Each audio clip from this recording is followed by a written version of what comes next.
자, 모세가 십계명 돌판을 산에서 받아 내려왔는데 백성들이 금송아지 앞에서 춤추고 있는 걸 보고 그냥 확 던져서 깨뜨려 버렸다는 이야기. 우리한테 정말 익숙한 장면이잖아요. 그죠?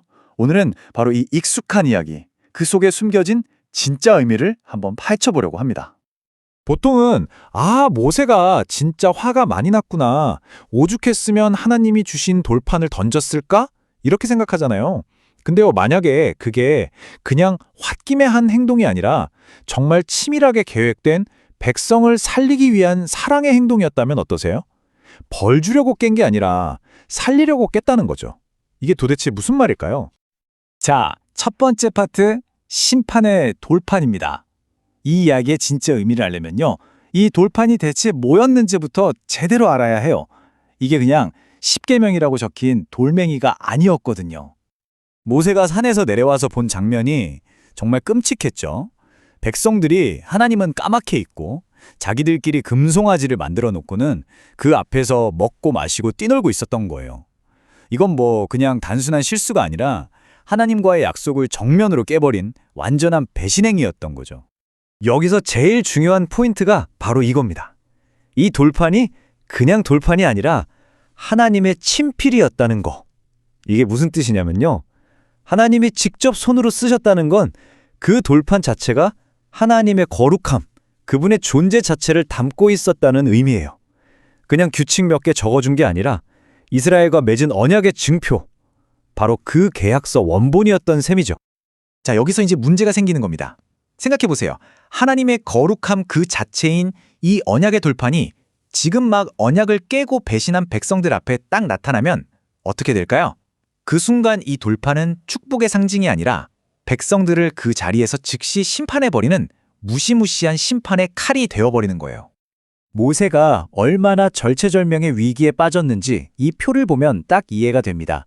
만약 모세가 이 돌판을 그대로 가지고 내려가서 자, 하나님의 율법입니다 하고 선포하면 율법은 너무나 거룩하니까 옳다고 선언되겠죠. 그럼 그 거룩한 법 앞에서 죄를 지은 백성은 바로 유죄 땅땅땅 선고받는 겁니다. 그리고 그 결과는 완전한 전멸인 거죠. 피할 길이 없어요. 바로 이 상황에서 모세는 선택을 해야만 했습니다. 자, 두 번째 파트, 깨어진 율법 서 있는 중보자입니다.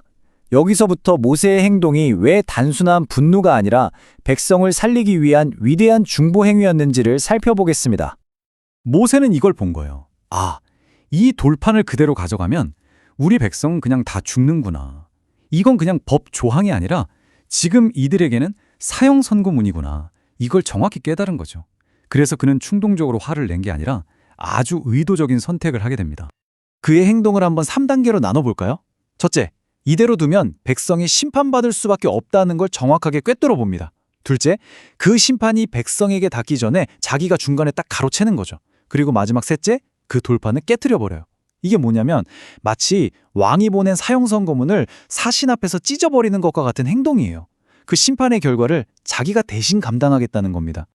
그의 마음이 이 기도에 정말 다 녹아 있습니다. 하나님, 이 백성을 용서 안 하실 거면 차라리 제 이름을 주님의 책에서 지워버려 주세요. 이게 무슨 말이에요? 죄는 백성이 지었는데 그 벌은 자기가 대신 받겠다는 거잖아요. 자기 목숨을 걸고 백성을 변호한 거죠. 이게 바로 진짜 중보자의 모습입니다. 자, 여기까지 오면 이제 이 이야기의 스케일이 확 커집니다. 세 번째 파트, 모세와 예수, 그림자와 실체입니다. 모세의 이 행동은요, 그냥 구약시대의 어떤 영웅적인 일화로 끝나는 게 아니었어요. 성경을 읽다 보면 그림자와 실체라는 말이 자주 나와요. 이게 뭐냐면 그림자를 보면 진짜 실체가 어떤 모습일지 대충 짐작할 수 있잖아요. 그런 것처럼 구약의 어떤 인물이나 사건이 앞으로 오실 진짜 실체, 즉 예수님을 미리 보여주는 예고편 같은 역할을 한다는 거예요. 모세의 행동이 바로 그거였던 거죠. 더 위대한 실체를 보여주는 아주 중요한 그림자였습니다. 이 표를 보시면 그림자와 실체의 차이가 확연히 드러납니다. 보세요. 모세는 돌판을 깨뜨렸죠? 그런데 예수님은 율법의 저주를 자기 몸으로 직접 받으셨어요. 모세는 백성을 위해 죽기를 각오했지만 예수님은 모든 사람을 위해 실제로 죽으셨습니다. 심판의 칼을 모세는 가로막았지만 예수님은 십자가에서 그 칼날을 온몸으로 받으신 거죠. 정말 놀랍지 않나요? 모세의 행동이 정확하게 예수님을 가리키고 있었던 겁니다. 자, 네 번째 파트. 십자가를 비추는 빛입니다. 이렇게 보니까 어떠세요? 이건 그냥 모세 이야기 하나를 재밌게 해석하는 수준을 넘어서 우리가 성경 전체를 어떻게 읽어야 하는지에 대한 아주 중요한 열쇠가 됩니다. 근데 여기서 이런 질문이 생길 수 있죠. 아니, 이렇게 연결고리가 명확한데 왜 우리는 지금까지 모세가 그냥 화냈다고만 생각했을까? 왜 여기서 예수님을 떠올리지 못했지? 하고 말이죠. 충분히 가질 수 있는 질문입니다. 자료에서는 그 이유를 몇 가지로 설명하는데요. 첫째는 우리가 성경 이야기들을 다 따로따로 떼어서 읽는다는 거예요. 둘째는 이야기 속에서 화내면 안 되는구나 같은 도덕적인 교훈만 찾으려고 한다는 거죠. 그러다 보니 그 뒤에 숨어있는 더 큰 그림을 놓치는 거고요. 그리고 아마 가장 핵심적인 이유일 텐데 애초에 성경을 읽을 때 여기서 예수님을 찾아야지 하는 목표 자체를 가지고 읽지 않기 때문이라고 말합니다. 결국 핵심은 이겁니다. 성경은요, 그냥 훌륭한 사람들의 위인전 모음집도 아니고 착하게 살라고 가르치는 도덕책도 아니에요. 창세기부터 요한계시록까지 처음부터 끝까지 일관되게 단 한 사람, 바로 예수 그리스도가 누구신지를 보여주는 거대하고 하나로 연결된 이야기라는 거죠. 그러니까 모세가 돌판을 던져 깨트린 그 행동은 그저 거기서 끝난 하나의 사건이 아니었던 겁니다.